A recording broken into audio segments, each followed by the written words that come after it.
The Sunday Star News, September 2nd, 1945. Japan signs surrender terms, the end of the long road back.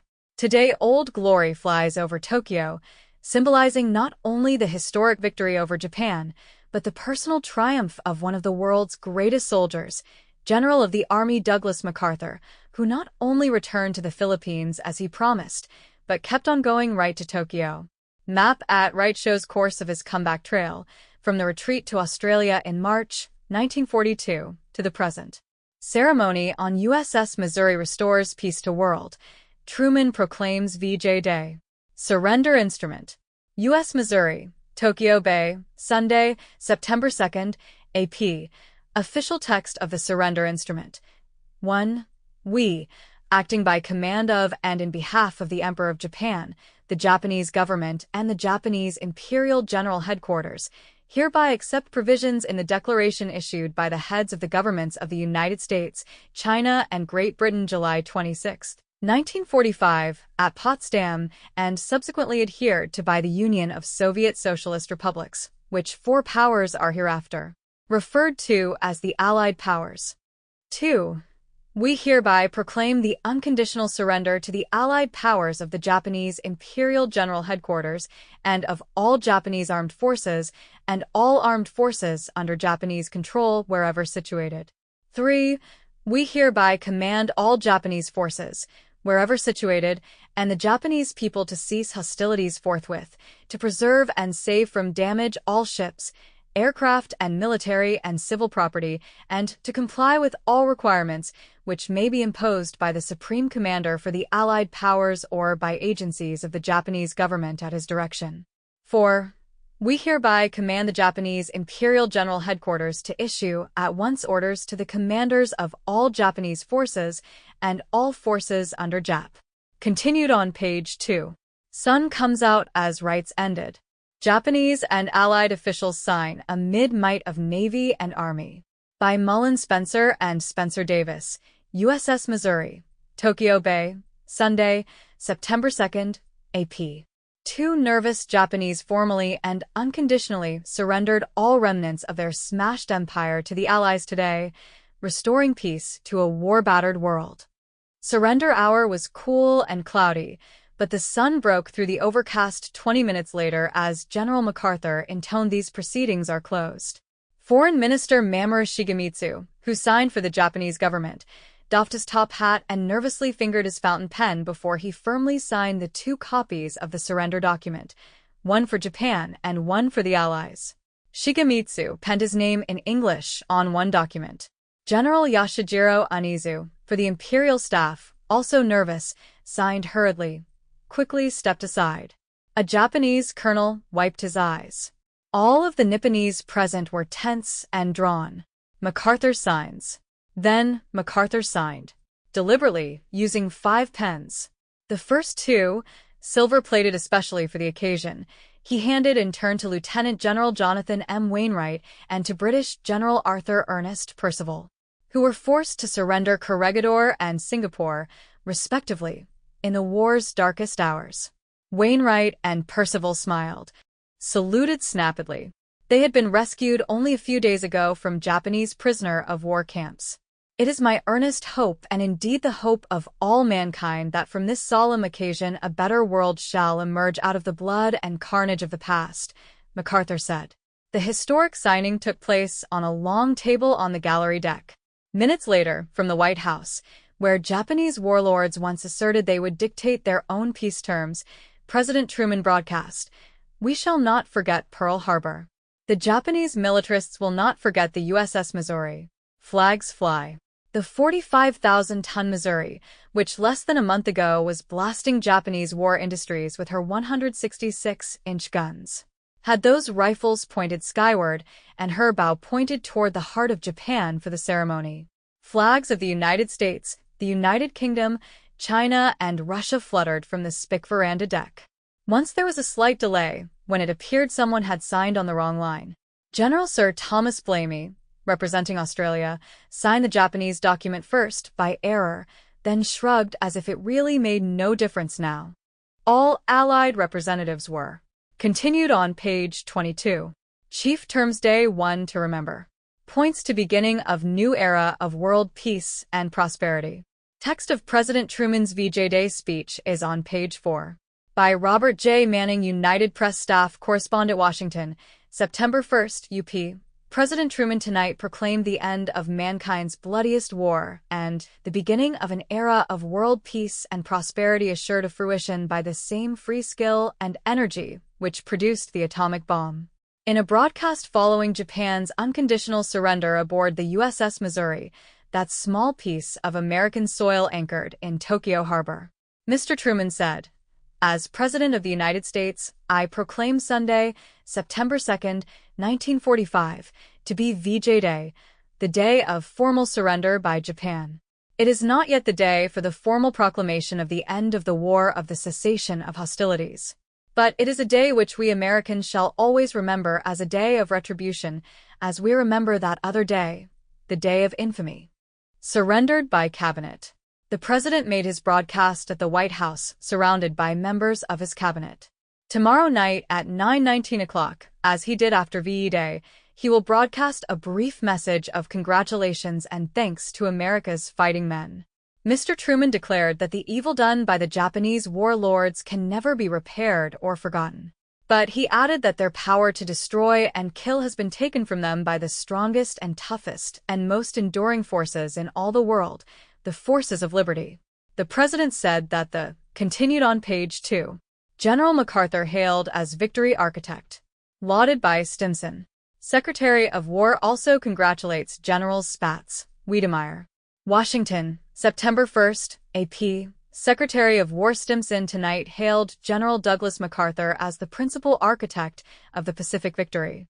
"It is a source of great satisfaction to me that you have been designed as Supreme Commander of the Allied forces to direct the occupation of Japan," Stimson advised MacArthur in a message released by the War Department. "It seems both fitting and just that this enemy, whom you have mastered completely on the battlefield, should receive from you the orders which destroy all his power to force war again upon peaceful nations." Stimson told MacArthur his brilliant planning has taken every advantage of the resources at your disposal. "Your enterprises have grown constantly in scope and boldness to culminate in the defeat of the great enemy force holding the Philippines. With a full realization of our Pacific victory," the Secretary said, "I send my warmest greetings and congratulations to you, who have been its principal architect." The Army simultaneously released messages of appreciation from Stimson to General Carl A. Spaatz, Commander of the Army Strategic Air Forces in the Pacific Theater, and Lieutenant General Albert C. Wiedemeyer, Commander of U.S. Forces in the China Theater. "In sending you my congratulations for the part you have played." Continue on page 2, call 4. President's nephew watches Jap sign. Aboard the battleship Missouri in Tokyo Bay, September 1st, AP. Watching the surrender signing aboard this ship today was Seaman First Class John C. Truman, 33-year-old nephew of President Truman. He has been a Blue Jacket aboard the Missouri since November 1944. Truman is the father of 3 children who, with his wife, are awaiting his return to independence. Missouri Seaman Truman has an appropriate address in his hometown for the ceremony, 1000 North Liberty Street. The President corresponds with his seagoing nephew, who is the son of the chief executive's brother, John Truman, Grandview. Burns outlines big task ahead. Hull, Stettinius also stress need of preventing peace threats. Washington, September 1st, UP Secretary of State James F. Burns and his 2 predecessors joined tonight in outlining the task ahead, the task of preventing the revival of militarism in Japan and of fostering the revival of democracy. In VJ Day statements issued through the State Department, Burns and former Secretaries Cordell Hull and Edward R. Stettinius, Jr., emphasized the urgency of preventing any future threat, continued on page 22, column 5. Detroit Times, September 2nd, 1945. Surrender signed. Hirohito tells Japs to obey Allied orders. Aboard the U.S. battleship Missouri in Tokyo Bay, Sunday, September 2nd, UP. Japan surrendered formally, finally and unconditionally to the United States and its allied powers today. On the starboard bow deck of this battleship in Tokyo Bay, her representatives signed a surrender document which made her 80 million people from Emperor Hirohito down subject to the authority of General MacArthur, the supreme Allied commander. At the moment of signing, Japan was reduced to her 4 main islands and such minor islands as the Allies grant her: her people, her government, her demigod emperor, her industry. Her very life came under Allied military rule and will remain there until the day when she is deemed to have, for the first time in her 2,605 years of history, a democratic, peacefully inclined government, and thus is worthy of rejoining the family of nations. Admiral Nimitz signed for U.S. The signers were Foreign Minister Mamoru Shigemitsu, in behalf of Emperor Hirohito and the Japanese government; General Yashijiro Yumizu for the Japanese Imperial General Headquarters; MacArthur as Supreme Commander for the Allied Powers; Fleet Admiral Nimitz for the United States; General Su Young-chong for China; Admiral Sir Bruce Fraser for Great Britain; Lieutenant General L.H. Van Oyen for the Bruce Fraser for Great Britain; Lieutenant General Kuzma Derevyenko for Russia; General Sir Thomas Blamey for Australia; Colonel Elmore Cosgrave for Canada; General Jacques Leclerc for France; Lieutenant General L.H. Van Oyen for the Netherlands; Air Vice Marshal L.M. Isett for New Zealand. One by one, they signed the short surrender document at a ceremony almost religious in its solemnity. Behind MacArthur stood Lieutenant General Wainwright, Hero Corregidor, and Lieutenant General A.E. Percival, Britain's last stand defender of Singapore, and to them he gave the first pens used in the signing. About 100 high American and Allied Army and Navy officers were grouped about the surrender table. MacArthur, before the signing, told the beaten Japanese that the surrender was not one to be carried out in a spirit of distrust, malice, or hatred, and that he would rule them with justice and tolerance. After the signing, he told the American people that the Japanese, for the first time in their history, would be freed from their slavery and could, if they used their talents rightly, lift themselves to a place of dignity in the world. The document said, "We hereby proclaim the unconditional surrender to the Allied powers of the Japanese Imperial General Headquarters and of all Japanese armed forces, and all armed forces under Japanese control, wherever situated. Jap officers to take orders. The authority of the Emperor and the Japanese government to rule the state shall be subject to the Supreme Commander for the Allied powers, who will take such steps as he deems proper to effectuate these terms of surrender. All Japanese civil, military, and naval officials were commanded to obey, to enforce all MacArthur's orders, to continue their non-combatant duties, unless specifically relieved by him." The document was based on the Allied Potsdam Declaration of July 26. Japan undertook, in the name of the Emperor and the present future governments, to carry out its provisions and all of MacArthur's orders. Simultaneously with the signing, Emperor Hirohito and him continued on page 2, column 4, Truman hails Allied victory over tyranny, issues proclamation on VJ Day as Japan formally surrenders. Washington, September 1st, INS. President Truman tonight proclaimed tomorrow, Sunday, VJ Day, to mark the victory of liberty over tyranny. The President addressed the world from the White House during a broadcast of Japan's signing of unconditional surrender terms aboard the battleship Missouri in Tokyo Bay. At the White House with the President were members of his cabinet. Mr. Truman paid glowing tribute to the armed forces. Tomorrow he will address them directly by radio from the Executive Mansion about 9:19 p.m. EWT. Day of Retribution. As President of the United States, Mr. Truman said, "I proclaim Sunday, September 2nd, 1945, to be VJ Day, the day of formal surrender by Japan. It is not yet the day for the formal proclamation of the end of the war or the cessation of hostilities, but it is a day which we Americans shall always remember as a day of retribution, as we remember that other day, the day of infamy, Pearl Harbor. From this day we move forward. We move toward a new era of security at home. With the other United Nations, we move toward a new and better world of peace and international goodwill and cooperation. Can't be forgotten." The President declared that the evil done by the Japanese warlords can never be repaired or forgotten, but, he said, their power to destroy and kill has been taken from them. Their armies and what is left of their navy are now impotent. Mr. Truman repeatedly gave thanks to Almighty God who sustained us and our allies in the dark days of grave danger. The President said that we think of our departed gallant leader, Franklin D. Roosevelt, defender of democracy, architect of world peace and cooperation, praises heroic dead. He voiced the nation's gratitude to the armed forces who won victory, and to the fighting men who died or were wounded in the cause. Continued on page 4. Words for History. Mr. Truman's, Washington, September 1st, INS. Text of President Truman's VJ Day address, in which he proclaimed Sunday, September 2nd, 1945, as VJ Day. My fellow Americans, the thoughts and hopes of all America, indeed of all the civilized world, are centered tonight on the battleship Missouri. They're on that small piece of American soil anchored in Tokyo Harbor. The Japanese have just officially laid down their arms. They have signed terms of unconditional surrender. For years ago, the thoughts and fears of the whole civilized world were centered on another piece of American soil, Pearl Harbor.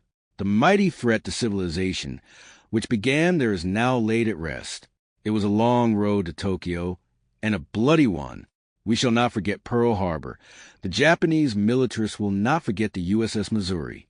The evil done by the Japanese warlords can never be repaired or forgotten, but their power to destroy and kill has been taken from them. Their armies, and what is left of their navy, are now impotent. To all of us there comes first a sense of gratitude to Almighty God, who sustained us and our allies in the dark days of grave danger, who made us to grow from weakness into the strongest fighting force in history, and who now is seen. Continued on page 4. Admiral Nimitz's, aboard the USS Missouri, September 2nd, Sunday INS. Following is the official text of the speech of Admiral of the Fleet Chester W. Nimitz at the ceremony of surrender. On board all vessels at sea and in port, and at our many island bases in the Pacific, there is rejoicing and thanksgiving. The long and bitter struggle which Japan started so treacherously on the 7th of December, 1941, is at an end. I take great pride in the American forces which have helped to win this victory. America can be proud of them. The officers and men of the U.S. Army, Navy, Marine Corps, Coast Guard, and Merchant Marine who fought in the Pacific have written heroic new chapters in this nation's military history. I have infinite respect for their courage, resourcefulness, and devotion to duty. We also acknowledge the great contribution to this victory made by our valiant allies. United we fought, and united we prevail. The port of Tokyo, which was first opened by Commodore Perry in 1853, is now crowded with U.S. men-o'-war. The process of bringing Japan into the family of civilized nations, which was interrupted when Japan launched a program of conquest, will soon begin again. Today, all freedom-loving peoples of the world rejoice in the victory and feel pride in the accomplishments of our combined forces. We also pay tribute to those who defended our freedom at the cost of their lives. On Guam is a military cemetery in a green valley not far from my headquarters. The ordered rows of white crosses. Continued on page 2, column 4. General MacArthur's, aboard the USS Missouri, Tokyo Bay, September 2nd, Sunday, INS. Following is the official text of the remarks of the Supreme Allied Commander, General Douglas MacArthur, at the ceremony of surrender. We are gathered here, representatives of the major warring powers, to conclude a solemn agreement whereby peace may be restored. The issues involving divergent ideals and ideologies have been determined on the battlefields of the world, and hence are not for our discussion or debate, nor is it for us here to meet, representing, as we do, a majority of the peoples of the earth, in a spirit of distrust, malice, or hatred. But rather it is for us, both victors and vanquished, to rise to that higher dignity which alone benefits the sacred purposes we are about to serve, committing all of our peoples unreservedly to faithful compliance for the undertakings they are here formally to assume. It is my earnest hope, and indeed the hope of all mankind, that from this solemn occasion a better world shall emerge out of the blood and carnage of the past, a world founded upon faith and understanding, a world dedicated to the dignity of man, and fulfillment of his most cherished wish for freedom, tolerance, and justice. The terms and conditions upon which surrender of the Japanese imperial forces is here to be given and accepted are contained in the instrument of surrender now before you. As Supreme Commander for the Allied Powers, I announce my firm purpose in the tradition of the countries I represent, to proceed in the discharge of my responsibilities with justice and tolerance, while taking all necessary dispositions to ensure that the terms of surrender are fully, promptly and faithfully complied with. I now invite the representatives of the Emperor of Japan and the Japanese government and the Japanese Imperial, continued on page 2, column 1, the Emperors, aboard the USS Missouri, Tokyo Bay, September 2nd, Sunday, INS. Following is the official text of the proclamation by the Emperor of Japan, issued by the orders of the Supreme Allied Commander, accepting the terms set forth in the declaration issued by the heads of the governments of the United States, Great Britain, and China on July 26, 1945, at Potsdam, and subsequently adhered to by the Union of Soviet Socialist Republics. I have commanded the Japanese Imperial Government and the Japanese Imperial General Headquarters to sign on my behalf the instrument of surrender presented by the Supreme Allied Commander for the Allied Powers, and to issue general orders to the military and naval forces in accordance with the direction of the Supreme Commander for the Allied Powers. I command all my people forthwith to cease hostilities, to lay down their arms, and faithfully to carry out all provisions of the instrument of surrender and the general orders issued by the Japanese Imperial General Headquarters hereunder. This is the document that ended the war. Aboard the USS Missouri, Tokyo Bay, September 2nd, Sunday, INS. Following is the official text of the instrument of surrender formally ending the Pacific War. 1. We, acting by command of and in behalf of the Emperor of Japan, the Japanese government, and the Japanese Imperial General Headquarters, hereby accept provisions in the declaration issued by the heads of the governments of the United States, China, and Great Britain, July 26, 1945, at Potsdam, and subsequently adhered to by the Union of Soviet Socialist Republics, which four powers are hereafter referred to as the Allied Powers. 2. We hereby proclaim the unconditional surrender to the Allied powers of the Japanese Imperial General Headquarters and of all Japanese armed forces, and all armed forces under Japanese control wherever situated. 3. We hereby command all Japanese forces wherever situated and the Japanese people to cease hostilities forthwith, to preserve and save from damage all ships, aircraft, and military and civil property, and to comply with all requirements which may be imposed by the Supreme Commander for the Allied Powers or by agencies of the Japanese government at his direction. 4. We hereby command the Japanese Imperial General Headquarters to issue at once orders to the commanders of all Japanese forces and all forces under Japanese control wherever situated, to surrender unconditionally themselves and all forces under their control. 5. We hereby command all civil, military, and naval officials to obey and enforce all proclamations, orders, and directives deemed by the Supreme Commander for the Allied Powers to be proper to effectuate the surrender and issued by him or under his authority. And we direct all such officials to remain at their posts and to continue to perform their non-combatant duties, unless specifically relieved by him or under his authority. 6. We hereby undertake for the Emperor, the Japanese government, and their successors to carry out the provisions of the Potsdam Declaration in good faith, and to issue whatever orders and take whatever action may be required by the Supreme Commander for the Allied Powers or by any other designated representative of the Allied Powers for the purpose of giving effect to that declaration. 7. We hereby command the Japanese Imperial Government and the Japanese Imperial General Headquarters at once to liberate all Allied prisoners of war and civilian internees now under Japanese control, and to provide for their protection, care, maintenance, and immediate transportation to places as directed. 8. The authority of the Emperor and the Japanese government to rule the state shall be subjected to the Supreme Commander for the Allied Powers, who will take such steps as he deems proper to effectuate these terms of surrender. To this then were signed the names in this order of the representatives of Japan, the Supreme Commander General MacArthur, and the representatives of the United States, China, Britain, Russia, Australia, Canada, France, the Netherlands, and New Zealand. The Null Nugget, September 3, 1945. World is at peace.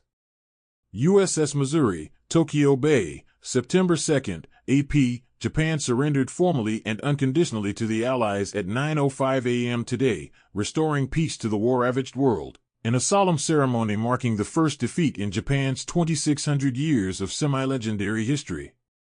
The signing took place aboard this battleship, and the 12 signatures required only a few minutes to affix to the Articles of Surrender.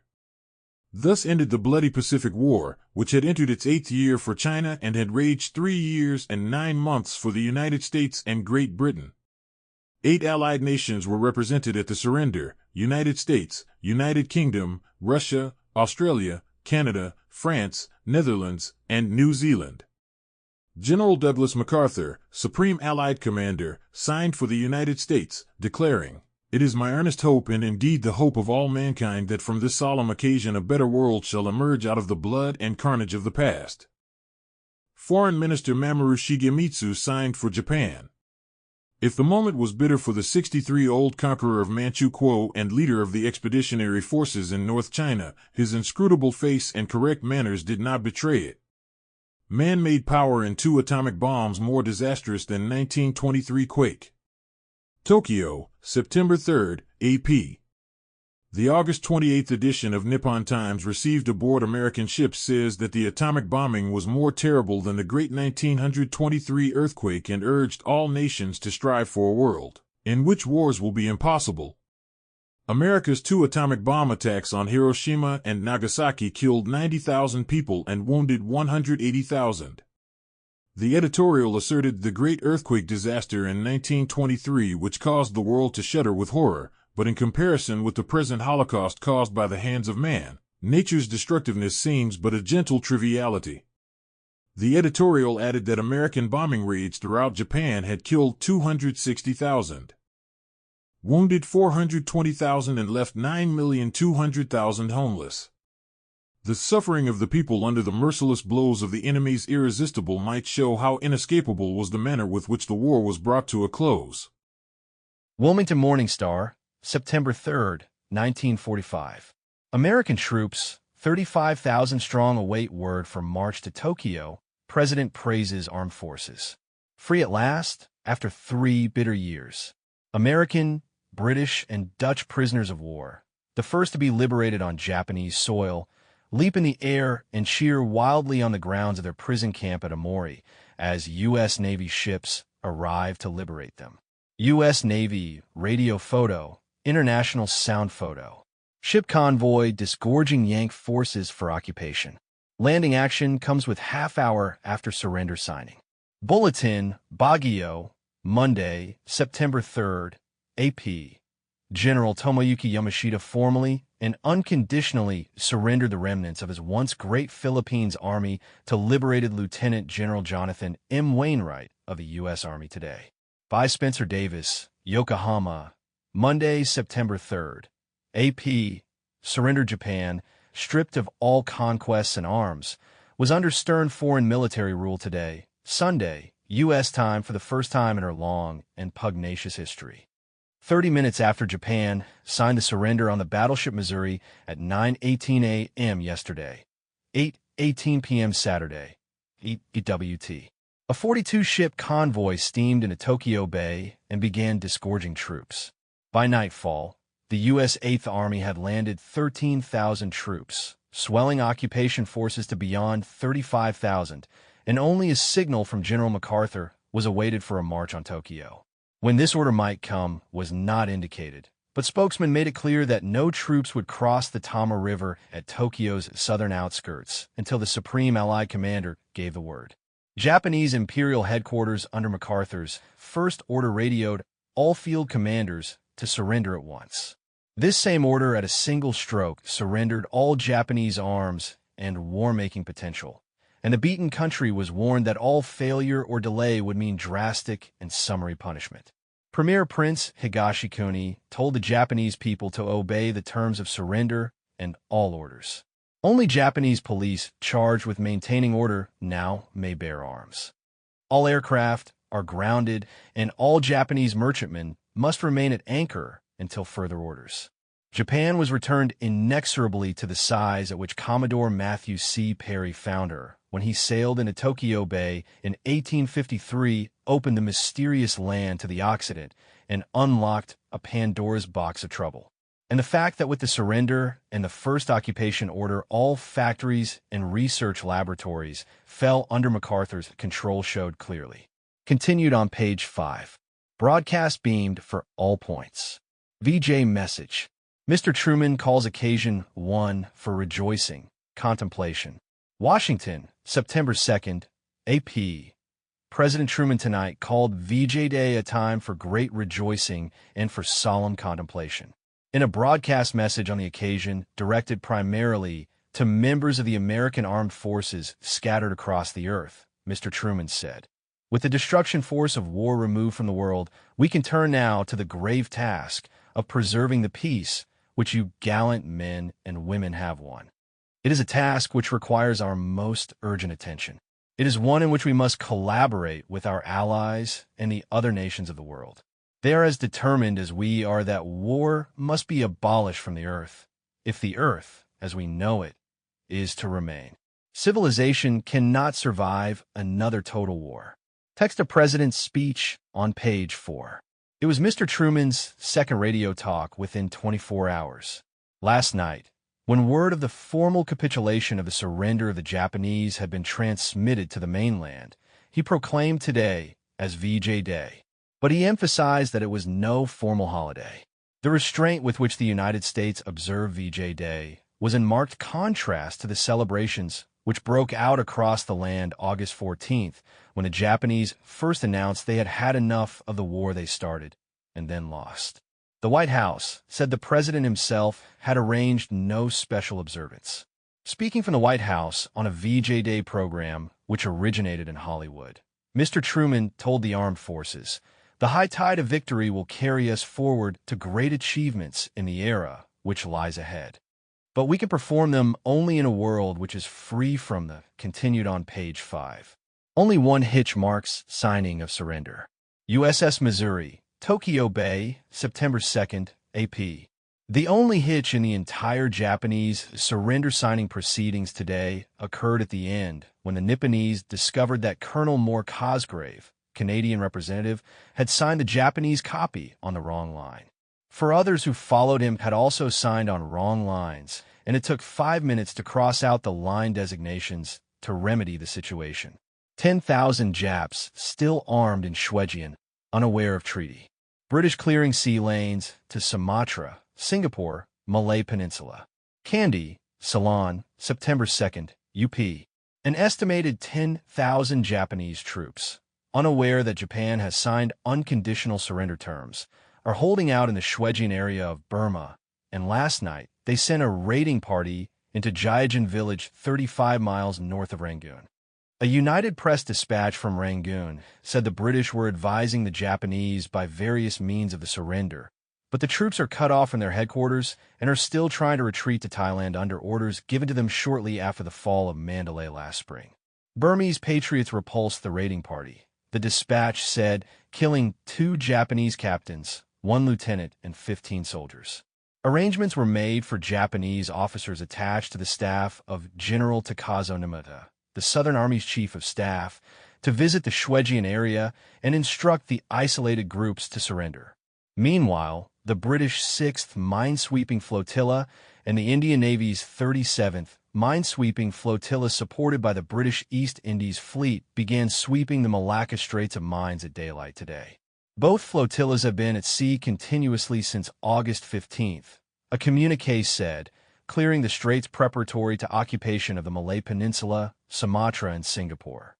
The minesweepers will carry out several days of arduous sweeping before they clear a safe passage for the fleet and the convoys, which are ready to pass down the straits to Singapore, the communiqué said. American officials announced that 296 American prisoners from Thailand had been removed by air to Calcutta through September 1st, including 166 from Bangkok and 92 from Phetchaburi. 13, including the senior American prisoner in Thailand and a staff of administrative assistants who were former prisoners, remained in Bangkok, and 15 in Phetchaburi. The senior POW reported he had the names of 10 more Americans, continued on page 5. Stalin congratulates Truman on Jap defeat. New York, September 2nd, AP. Generalissimo Stalin today congratulated President Truman and the American people on a brilliant victory over Japan. Stalin's message, as broadcast by the Moscow radio and recorded by the Federal Communications Commission, on the day of the signing of the Act of Capitulation by Japan, permit me to congratulate you the government of the United States of America, and the American people on the great victory over Japan. I congratulate the Armed Forces of the United States of America on a brilliant victory.